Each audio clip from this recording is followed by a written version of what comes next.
So today's topic coming out of the Book of Concord, which is the topic at hand right now, we're starting the Augsburg Confession, which if you take the Book of Concord, it's made up actually of a series of documents, and the Augsburg Confession is one of them. And the Augsburg Confession goes through systematically and describes what it is that we believe as Christians, and more specifically as Lutheran Christians. So the very first article starts where one might imagine that you're going to start when you're laying out systematically what we believe. And that is, Article 1 of the Augsburg Confession is concerning God. And this one is fairly straightforward. I'm not going to read them to you anymore because that's not going to help us too much, I don't think. If you'd like to read them, we can get that text to you. But so concerning God is essential. Like, this is the fundamental. This is what it says. First, there is only one God.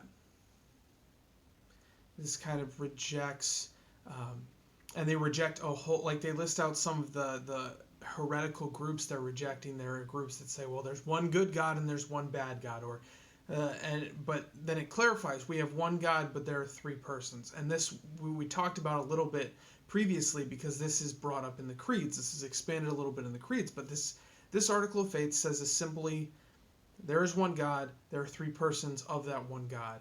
And it rejects some groups that say, well, there's really only one person, and kind of like there's tomfoolery about the rest.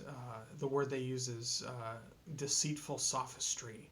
Like, they talk their way into saying, well, there's really only one person. We acknowledge concerning God that there is one God and three persons, and those three persons are the Father, the Son, and the Holy Spirit.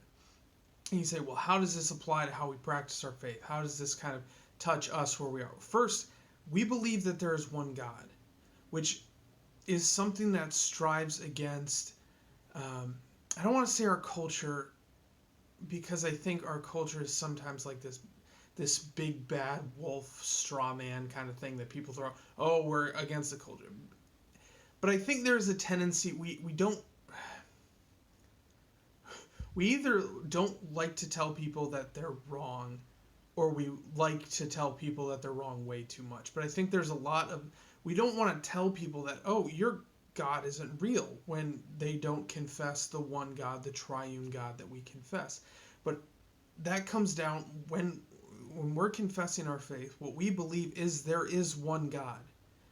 So any God who is not the triune God, any God who is not our God, is not real, has no real existence. So that's kind of when we drill down to, well, how does this impact us?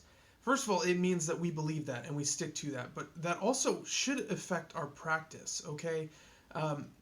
We really shouldn't be going and participating in, I guess, in rituals and worship services, in any sort of recognition of these gods we acknowledge don't exist, these idols. So there are some people who may be in pursuit of coming across as open-minded, coming across as very kind and understanding. They'll go to services at, say, a mosque, or they'll go to, I know some people who have gone to pagan services, like actual pagan. Apparently there are still people who worship like Zeus and Odin and gods like that. And we should not be doing that, because it lends credibility to this thing that we're rejecting here. We're saying there is one God. There is only one God, and he's the only one we worship. So that's diving a little bit into this first article of the Augsburg Confession.